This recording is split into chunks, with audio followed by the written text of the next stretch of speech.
성령으로 말미암아 맺히는 사랑과 희락, 주보에는 화평까지 있을 텐데 제가 설교를 준비하다 보니까 이 화평까지 갈 시간이 없어서 오늘은 이 두 가지만 좀 보도록 하겠습니다. 우리나라 속담 중에 이런 속담이 있죠. 콩 심은 데 콩 나고 팥 심은 데 팥 난다라는 게 있습니다. 이게 이제 어떤 의미를 가지고 있냐면 모든 일은 그 원인에 따라서 그 결과가 일어난다라는 의미거든요. 그리고 콩을 심었는데 당연히 팥이 나올 수 없는 거고, 팥을 심었는데 당연히 콩이 나올 수 없겠죠. 내가 공부를 하지 않았는데 성적이 잘 나올 수 없는 거고, 내가 계속 먹는데 살이 빠질 수 없는 거고, 말씀을 읽지 않고 기도하지 않는데 믿음의 성장이 있을 수 있나요? 없죠. 이렇게 한 번 더 귀뜸해주고, 자, 여러분, 이런 겁니다. 내가 어떤 것을 심냐에 따라서 그에 따른 열매가 나오는 게 사실은 당연하다라는 거죠. 우리가 지금 갈라디아서 5장 이 후반부를 보면서 저번 주에 어떤 이야기했냐면 육체의 일에 관해서 이야기했거든요. 그리고 오늘 말씀은 성령의 열매에 대해서 이야기해 줍니다. 이 갈라디아서 5장 후반부에는 육체의 일과 이 성령의 일 두 가지를 대조하면서 말씀을 전해주고 있는데, 저번 주에 육체의 일에 대해서 이야기하면서 결국에는 우리는 예수님을 믿는 자로서 그 모든 육체의 일들을 다 가져야 되는 게 아니라 모두 사라져야 한다, 그런 모습들이 없어져야 한다라고 이야기했습니다. 그리고 오늘은 이와 대조되는 성령의 열매에 대해서 전해주고 있다라는 거죠. 여러분, 우리는 육체의 일을 행하는 사람인가 아니면 성령의 열매를 맺는 삶을 살아가는가를 한번 살펴보아야 합니다. 우리의 죄인된 본성이 심긴 곳에서 나오는 것은 육체의 일이 나온다는 거죠. 반대로 우리에게 성령이 심겨져 있다면, 성령이 함께 한다면 우리에게 나오는 그 열매는 성령의 열매가 나올 수밖에 없다라는 겁니다. 우리가 육체에 속해 있는가 아니면 이 성령의 열매를 맺는 삶을 살아가는가를 어떻게 알 수 있는가? 사실은 우리가 어떤 삶을 살아가고 있는가, 어떤 모습을 나타내고 있는가에 따라서 우리의 그 모습을 알 수 있고, 오늘 이 성령의 열매에 대해서 함께 나누면서 결국 우리가 성령의 열매 맺는 삶을 살아가는 그런 청년들이 되기를 원합니다. 바울은 예수님을 믿는 신자들에게 나타나야 될 모습을 어떤 은유를 사용하냐면 열매의 은유를 사용하거든요. 여러분 생각해 보세요. 육체에 대해서 이야기할 때는, 즉 우리의 죄인된 본성에 대해서 이야기할 때는 육체의 열매가 아니라 육체의 일이라고 표현을 하고 있죠. 근데 성령이 함께하는 사람으로서 나타내야 될 모습에 대해서는 성령의 열매라고 표현한다는 거예요. 열매의 은유를 사용하고 있다는 거죠. 바울은 절대로 허투루 은유를 사용하지 않거든요. 다 이유가 있기 때문에 설명을 합니다. 왜 열매로 나타내는가? 성령이 하시는 일들은 이 열매와 같이 열리기 때문이다라는 거거든요. 여러분 중에 혹시 농사 지어본 청년 있습니까? 농사 지어본? 없겠죠? 있으면 뭐 있을 수 있는데. 있어. 성찬이 농사 지어봤니? 이거 변수인데. 저는 안 지어봤거든요. 저는 이제 도시 사람이어가지고 농사를 한 번도 지어본 적 없는데, 그래서 사실은 농사에 대해 잘 모르지만 제가 다큐멘터리를 좋아하거든요. 다큐멘터리를 보다 보면 농사에 대한 어떤 이야기가 나올 때가 종종 있습니다. 씨를 심고 열매를 맺기까지 얼마 정도 걸리는가? 보통 몇 년의 시간이 걸린다는 거죠. 뭐 사과나무를 예로 한번 들어보면 우리가 사과 묘목을 심고 그 묘목이 이렇게 성장해서 열매를 맺기까지 한 5년 정도가 걸린다라고 해요. 그리고 진짜 이제 풍성한 열매, 그 먹을 수 있는 열매를 먹기까지는 한 5년에서 7년 정도의 시간이 지나야 그 열매를 이렇게 결실을 맺을 수 있다라고 합니다. 물론 열매마다 당연히 걸리는 시간은 다르겠지만 중요한 건 뭐냐면 어떠한 나무도 한순간에 열매가 맺혀지지 않는다라는 거죠. 심자마자 그 다음날 혹은 3일 뒤, 한 달 뒤 열매가 짠하고 나타나는 것이 아니라 오랜 시간이 걸린다는 겁니다. 또 두 번째 특징은 무엇이냐면 열매가 맺힐 때까지 엄청난 정성과 노력을 들여야 한다는 거예요. 한 나무를 열매가 맺을 때까지 키우기 위해서는 우리가 그 나무에게 물을 줘야 되고 햇볕도 쬐야 되고 또 거름도 줘야 되고 병충해에 대해를 막아줘야 되는 그런 노력과 정성이 있어야만이 그 나무가 열매를 맺을 수 있고, 마지막 세 번째로는 그 열매를 맺을 때까지 수많은 어려운 일들이 그 나무에게 일어난다라는 거죠. 비가 내리고 바람이 불고 폭풍이 치고 또 햇볕이 너무 강하게 내리쬐는 그 수많은 어려운 시간들을 다 견디고 나서야 뭐가 열리게 되냐면 그때야 비로소 열매가 열리게 된다라는 겁니다. 그래서 이 성령의 열매의 특징이 있는데 세 가지로 볼 수 있는데, 첫 번째로 어떤 게 있냐면 성령의 열매는 점진적이라는 거예요. 점진적. 이게 어떤 거냐면 성령의 열매는 나무가 열매를 맺는 것처럼 한순간에 딱 나타나는 게 아니라 정말 서서히 맺어진다라는 겁니다. 여러분, 나무가 성장을 하잖아요. 물론 이제 성장하는 게 시간이 지날 때마다 눈에 보이지만 우리가 가만히 이렇게 나무를 보고 있는다 그래서 그 나무에 가지가 자라고 잎이 자라는 게 보이지 않잖아요. 그 나무는 자라고 있지만 우린 자라는지 모르고 분명히 열매를 맺지만 열매를 맺는 걸 눈으로 보지 못한다는 거죠. 성령의 열매도 마찬가지입니다. 이게 지금 열매가 자라고 있는 건가? 내 안에서 성령의 열매가 지금 일어나고 있는 건가? 우리는 모른다는 거예요. 근데 언제 알 수 있냐면 우리에게 어려움과 고난과 같은 것들이 찾아올 그때에 우리가 그 열매의 존재를 알 수 있습니다. 어떻게 알게 되느냐? 이런 거죠. 어떤 힘들고 어렵고 좀 괴로운 일이 생길 그때에 내가 예전에는 분명히 분노하고 짜증이 나고 참지 못하고 절망 가운데 있었던 게 나의 모습인데 어느 순간 같은 일이 생겨도 인내하고 사랑하고 화평하고 있는 나의 모습을 바라볼 때 우리가 그때 어떻게 느껴요? 아, 나에게 성령의 열매가 자라나고 있구나, 나타나고 있구나라고 알 수 있다는 겁니다. 이렇게 점진적으로 생겨난다는 거죠. 두 번째로는 성령의 열매는 필연적입니다. 필연적. 반드시 생긴다라는 거죠. 예수님을 믿는 사람이라면 그 안에 성령께서 함께 하시기 때문에 그 사람에게는 성령의 열매가 반드시 나타나요. 반드시. 근데 우리 어떻게 생각하냐면 과연 나에게 성령의 열매가 자라고 있는가? 라는 고민이 여러분 있겠죠? 당연히 있을 겁니다. 내가 지금 성령의 열매가 나타나고 있는가? 사랑하고 있는가? 화평하고 있는가? 온유한가? 자비한가? 등등의 그런 여러 가지 고민이 일어나면서 혹시 나에게 성령의 열매가 없는 것이 아닌가라고 의심이 들 수 있겠지만 분명한 건 무엇이냐면 믿음으로 말미암아 구원받은 자에게는 반드시 성령의 열매가 나타난다는 거죠. 세 번째로는 성령의 열매는 균형을 이룹니다. 균형을. 성령이 충만한 사람에게 나타나는 그 성령의 열매는 그 우리가 9가지 열매를 다 보잖아요. 그 9가지 열매가 균형 있게 함께 자라난다는 겁니다. 이게 어떤 말이냐면 어떤 것 하나는 되게 잘 자라나고 어떤 열매는 썩어버리고 그러지 않는다는 겁니다. 내가 하나님을 사랑한다면 이웃을 향한 자비가 함께 나타날 수밖에 없는 거고, 내가 삶 가운데 인내하는 삶을 살아간다면 절제하는 게 함께 나타날 수밖에 없는 거고, 내가 화평한 삶을 살아간다면 우리의 삶 가운데에 기쁨, 희락도 함께 나타나게 된다라는 거죠.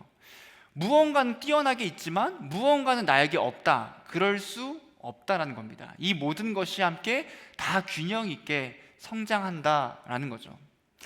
여러분, 이러한 성령의 열매가 어떻게 하면 그런 나타날 수 있는가? 어떻게 하면 우리에게 자라날 수 있는가? 그 방법은 한 가지밖에 없습니다. 바로 성령이 함께 하실 때, 성령으로 말미암아 비로소 이 성령의 열매가 우리 안에 풍성하게 자라난다는 거죠. 성령께서 우리에게 시간과 정성을 쏟으십니다. 성령께서 그 모진 풍파와 비바람과 폭풍 가운데서 우리를 보호하십니다. 그러면서 우리 안에 그 아름다운 성령의 열매가 계속해서 자라나게 하십니다. 그럼 우리 어떻게 해야 되는가? 그 성령의 열매를 가지고 살아가야 한다라는 거죠. 여러분, 이러한 성령의 열매는 무엇과 다르냐면 우리가 생각하는 미덕들, 도덕과 윤리와는 다르다라는 겁니다.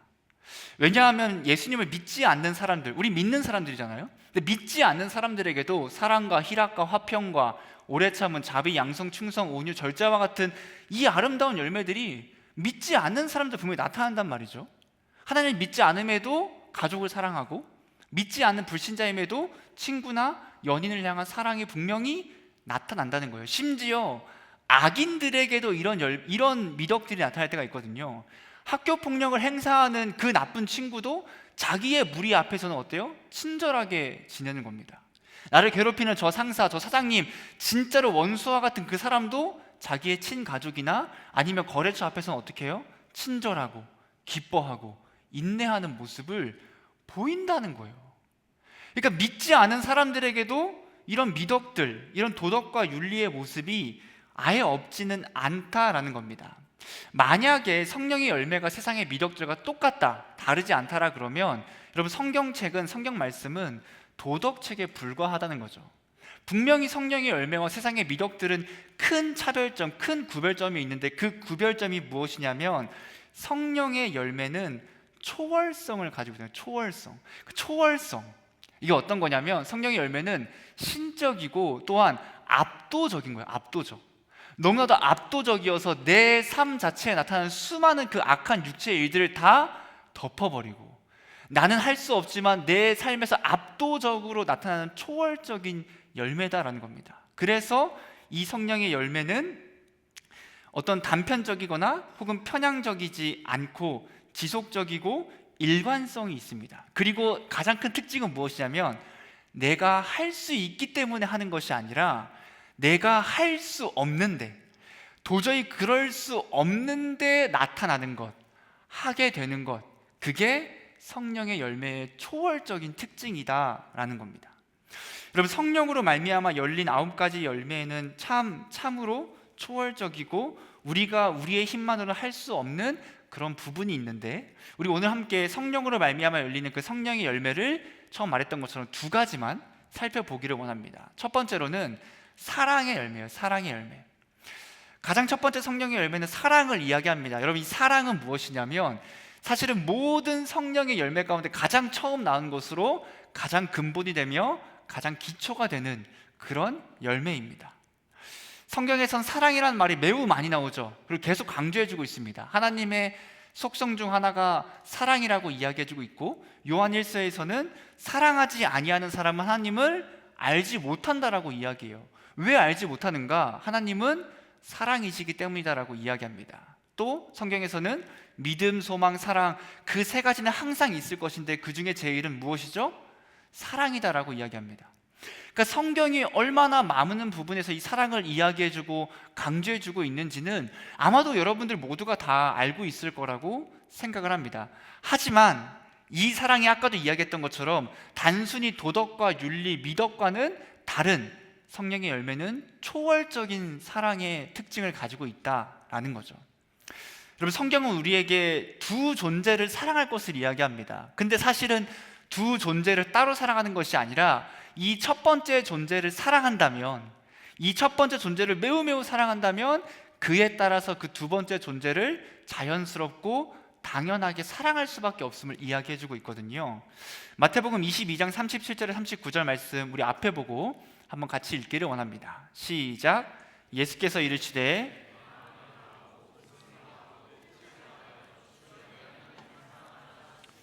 이것이 크고 첫째 되는 계명이요 둘째도 그와 같으니 내 이웃을 내 자신같이 사랑하라 하셨으니. 여러분, 우리가 가장 먼저 사랑해야 될 존재는 누구냐면 하나님이세요. 하나님을 우리는 가장 먼저 그리고 가장 많이 사랑해야 합니다. 사실 이런 겁니다. 우리가 예수님의 복음을 듣잖아요. 복음을 듣고 믿음이 생겼단 말이죠. 그 믿음으로 말미암아 구원의 확신이 생겼다면, 가지게 되었다면 당연히 가장 먼저 사랑해야 될 존재는 예수 그리스도신 거예요. 그리고 그분을 우리에게 보내주신, 그 사랑을 보여주신 하나님을 우리는 가장 먼저 가장 많이 사랑해야 한다는 거죠. 여러분, 만약에 우리가 물에 빠져서 막 거의 죽을 위기에 처해 있어요. 막 거의 죽기 일보 직전인데 어떤 사람이 물에 들어와서 자기의 목숨을 바쳐서, 아니 거의 죽기 직전까지 하면서 나를 구해준 거예요. 여러분, 그러면 누구한테 감사해야죠? 나를 구해준 사람한테 감사하는 게 당연한 거잖아요. 저 멀리서 방관하고 떨어진 사람에게 찾아가가지고 감사하다고 하지 않는다는 거죠. 예수님께서 어떤 분이시냐면 우리를 죄에서 구원하시고 우리에게 생명을 주신 분이 예수님이시거든요. 그러면 우리는 당연히 가장 먼저 사랑을 고백하고 사랑할 분은 예수 그리스도신 게 여러분 당연하다라는 겁니다. 그리고 그 예수님을 사랑함으로 말미암아 그분의 말씀에 따라, 그분의 명령에 따라 그 이웃들, 그 수많은 사람들을 사랑하는 그 사랑을 당연하게 나타내게 된다라는 거죠. 여러분, 그리고 우리는 어떻게 이웃을 사랑해야 하는가, 어떻게 이웃을 향한, 즉 내 지금 옆에 있는 사람들, 내 주변에 있는 사람들, 심지어 내가 모르는 그 수많은 사람들에게까지 어떻게 사랑을 표현해야 하는가, 어떻게 사랑해야 하는가, 그거에 대해서 고린도전서 13장 4절부터 7절 말씀에 나옵니다. 잘 아는 말씀일 거예요. 한 번 더 같이 읽어볼까요?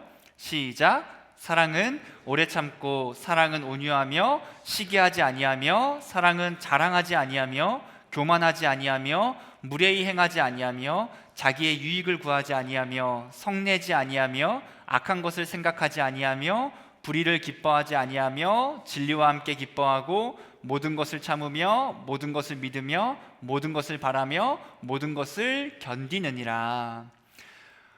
우리가 어떻게 사랑해야 합니까? 사랑하라고 말하고 있는데 어떤 사랑을 실천해야 합니까? 여러분, 이대로 사랑하시면 돼요.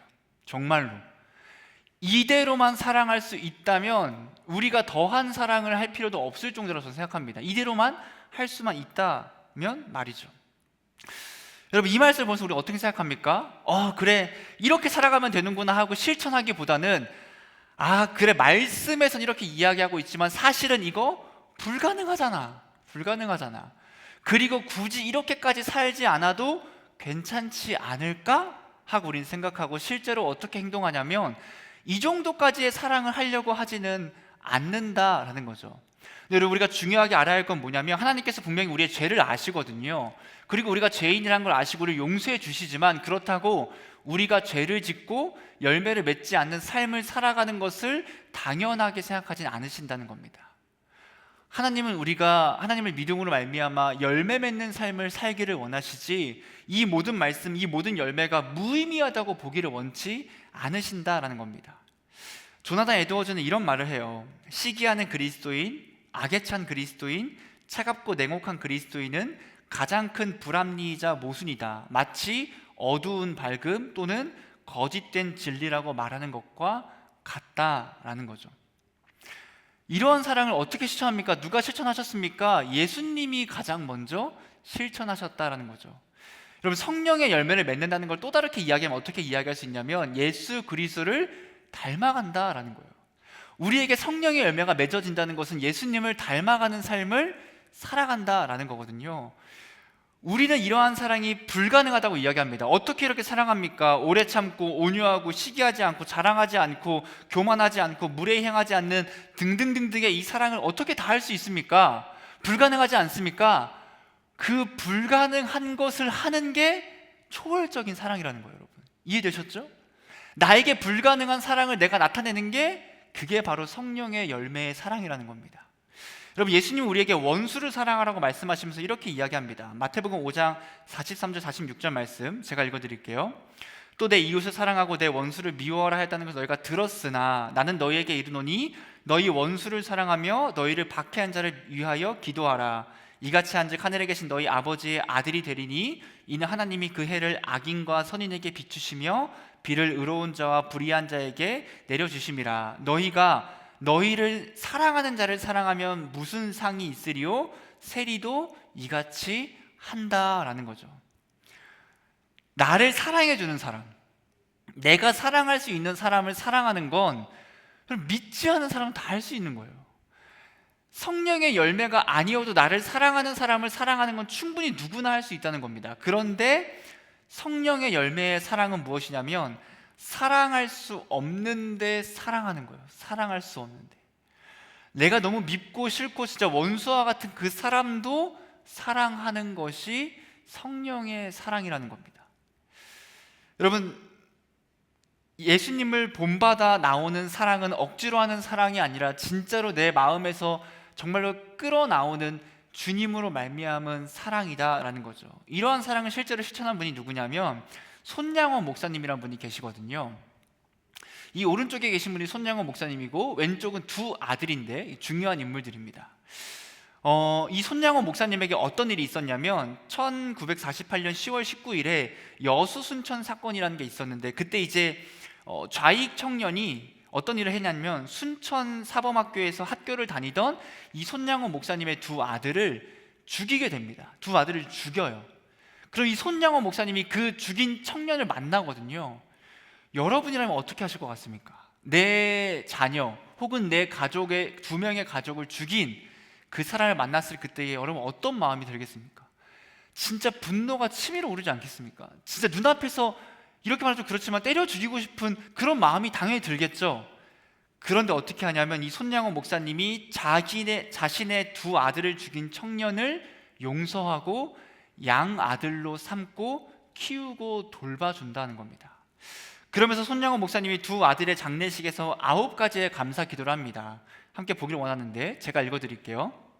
첫째, 나 같은 죄인의 혈통에서 순교의 자식들이 나오게 하셨으니 하나님 감사합니다. 둘째, 허다한 많은 성도들 중에 어찌 이런 보배들을 주께서 하필 내게 맡겨주셨는지 그 점 또한 주님 감사합니다. 셋째, 삼남 삼녀 중에서도 가장 아름다운 두 아들 장자와 차자를 바치게 된 나의 축복을 하나님 감사합니다. 넷째, 한 아들의 순교도 귀하다 하거늘 하물며 두 아들의 순교일이요 하나님 감사합니다. 다섯째, 예수 믿다가 누워 죽는 것도 큰 복이라 하거늘 하물며 전도하다 총살 순교 당함이리요 하나님 감사합니다. 여섯째, 미국 유학 가려고 준비하던 내 아들 미국보다 더 좋은 천국에 갔으니 내 마음이 안심되어 하나님 감사합니다. 일곱째, 나의 사랑하는 두 아들을 총살한 원수를 회개시켜 내 아들을 삼고자 하는 사랑의 마음 주신 하나님 감사합니다. 여덟째, 내 두 아들의 순교로 말미암아 무수한 천국의 아들들이 생길 것이 믿어지니 우리 하나님 감사합니다. 아홉째, 이 같은 역경 중에서도 이상 8가지 진리와 하나님의 사랑을 찾는 기쁜 마음, 여유 있는 믿음 주신 우리 주 예수 그리스도께 감사합니다 라는 기도를 드렸다라고 합니다. 여러분, 이게 뭐냐면 초월적인 사랑인 거예요. 성령의 열매인 거죠. 하나님을 사랑했기 때문에 가능했겠죠.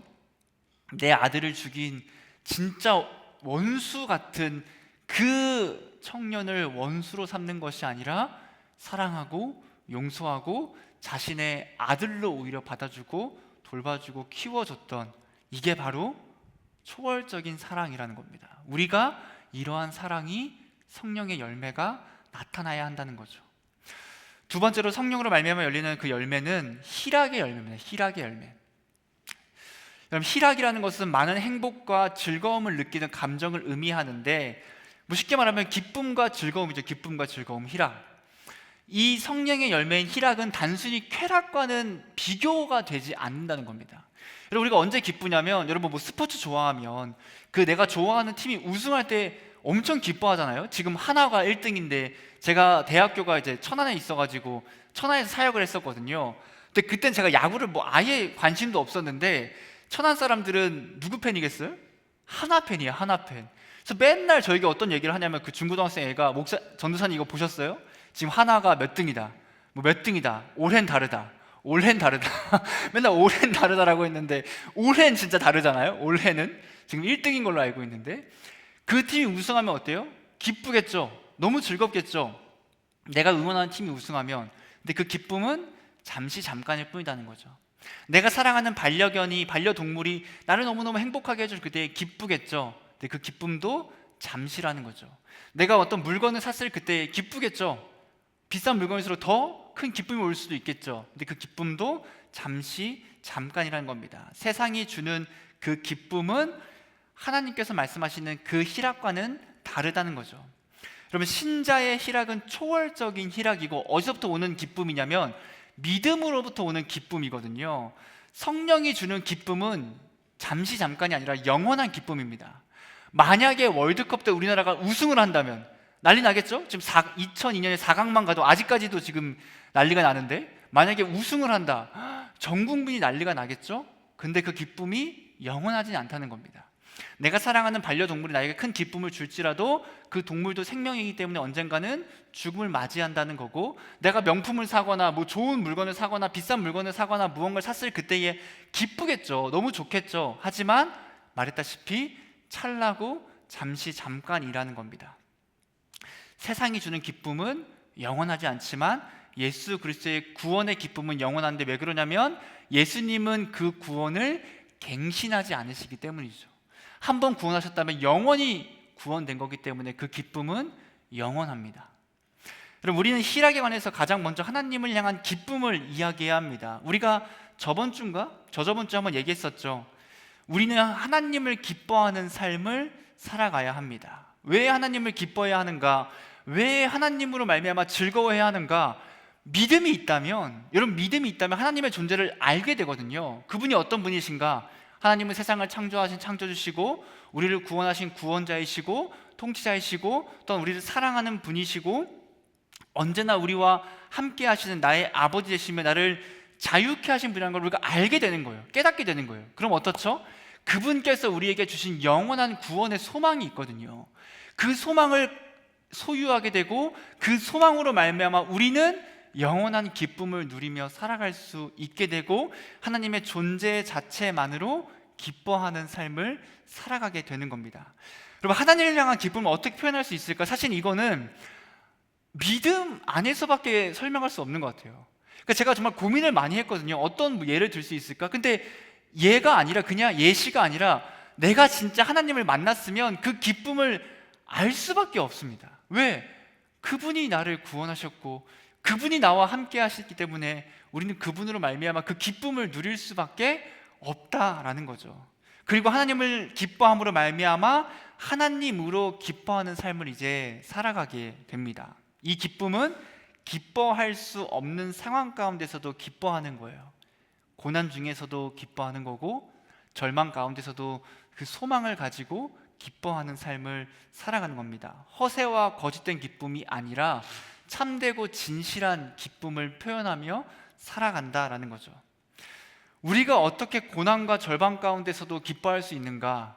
예수 그리스도의 소망이 있기 때문에 우리는 지금 당장 눈앞의 상황들은 힘들고 어려울지 모르지만 예수님께서 우리에게 주신 소망, 그리고 그 주실 소망을 바라보며 기뻐하는 삶을 살아갈 수 있다라는 겁니다. 여러분, 바울이 대표적인 인물이거든요. 우리가 빌립보서를 기쁨의 서신이라고 이야기합니다. 왜냐하면 기쁨에 대해서 많이 이야기해주고 있기 때문에. 근데 그와 정반대로 빌립보서가 어떤 서신이냐면 옥중 서신이라고 이야기하거든요. 왜? 바울이 로마에서 감옥에 구금된 상태로 빌립보 교회에게 쓴, 감옥에 있는 상태로 쓴 서신이기 때문에 옥중 서신이라고 이야기합니다. 여러분, 감옥에 갇혀 있는 상태에서 여러분 기뻐할 수 있습니까? 감옥 가신 분 있습니까? 이렇게 물으면 좀 그런가? 당연히 없겠죠. 손 들지 마세요. 그냥 있어도 손 들지 마세요. 시험 될 수 있으니까. 여러분, 감옥에 갇혀 있는 거예요. 근데 어떤 상태냐면 내가 뭐 한 달, 1년, 2년 뒤에 나오는 게 아니라 언제 나갈지 몰라요. 그리고 어떻게 될지도 몰라요. 지금 바울이 그런 상태거든요. 근데 그런 상태에서 바울이 어떻게 이야기하고 있냐면 그 절망스러운 상황 가운데서 빌립보 교회 성도들에게 어떻게 편지하고 있냐면 나 때문에 낙심하지 말고 나 때문에 부끄러워하지 말고 또한 슬퍼하는 것이 아니라 오히려 너희들은 기뻐해라 라고 이야기합니다.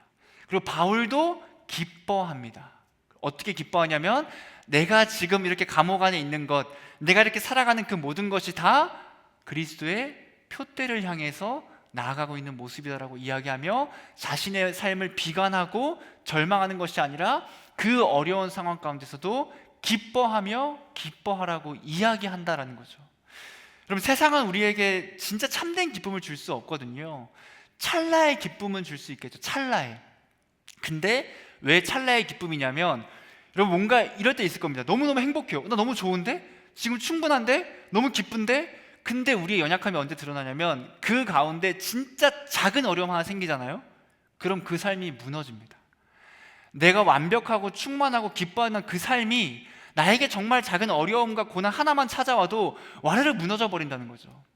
그럼 세상이 주는 것은 우리에게 온전한 기쁨을 줄 수 없습니다. 우리에게 참된 희락, 고난 중에도 절망 가운데도 너무나도 힘들고 어려운 상황 가운데서도 그 희락, 기쁨과 즐거움을 주는 것은 예수 그리스도와 연합한 삶을 살아갈 그때에, 즉 성령이 함께 하실 그때에 내 삶이 남들이 보기에 슬프고 절망적으로 보일지라도 나는 바울과 같이 예수 그리스도와 같이 기뻐하는 삶을 살아갈 수 있게 된다는 거고, 이것이 바로 성령의 초월적인 희락이라는 겁니다. 여러분, 지금 이 가운데 어떻게 기뻐할 수 있습니까? 라고 정말 한탄하는 청년도 있을 거예요. 목사님, 제 상황을 보면 진짜 기뻐할 수가 없습니다. 즐거워할 수 없습니다. 제가 어떻게 이런 상황에 기뻐할 수 있습니까? 라고 생각이 들지만 여러분, 내가 기뻐할 수 있어요. 기뻐하는 건 누구나 할 수 있어요. 누구나 할 수 있어요.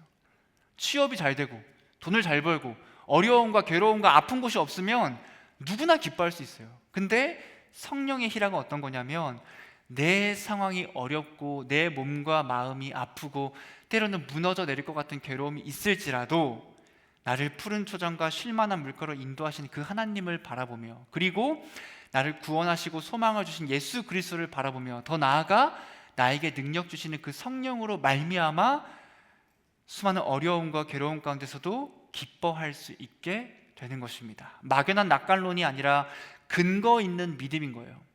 하나님께서 나에게 이렇게 어렵고 고난의 상황을 허락하시지만 그럼에도 불구하고 그분은 나와 영원히 함께 하시며 반드시 나를 아름답고 선한 길로 인도하실 거라는 그 믿음을 가지고 기뻐할 수 없음에도 기쁨으로 살아가는 우리 청년들이 되기를 주님의 이름으로 소망합니다. 우리가 성령의 열매를 함께 나누면서 이런 생각이 계속 들 수 있어요. 끝까지 이제 9가지 열매 다 볼 거잖아요. 목사님, 어떻게 그런 사락과 희락과 화평 등등의 열매가 가능할까요? 사실은 저에게 그런 모습이 나타나지 않고 있는데 저는 믿음이 없는 게 아닐까요? 라고 의문이 들 수 있습니다. 근데 여러분, 제가 처음에 이야기했죠. 성령의 열매는 점진적이라고. 점진적. 눈으로 보이지 않을 수 있어요. 나타나지 않을 수 있어요. 하지만 얼마만큼의 시간이 지날지는 우리도 모르지만, 그럼에도 나무에서 열매가 맺힐 정도의 속도만큼은 정말 매우 느리겠지만 반드시 필연적으로 그 열매는 맺힌다는 겁니다. 성령과 함께하는 여러분들에게는 반드시 그 열매가 맺힐 겁니다. 그래서 어느샌가 분노와 좌절과 낙심과 이기심이 가득했던 내 모습에서 사랑이 가득하고 기쁨과 즐거움이 가득하고 상대방을 이해하고 긍휼함과 온화함과 온유함으로 나아가는 우리의 모습이 분명히 나타날 거기 때문에 여러분, 의심하지 말고 낙심하지 말고 원수 사랑하는 그 모습이, 고난 중에도 기뻐하는 그 모습이 나타날 그때까지 오직 예수님을 닮아가는 삶을 살아가는 우리 모두가 되기를 주님의 이름으로 축복합니다.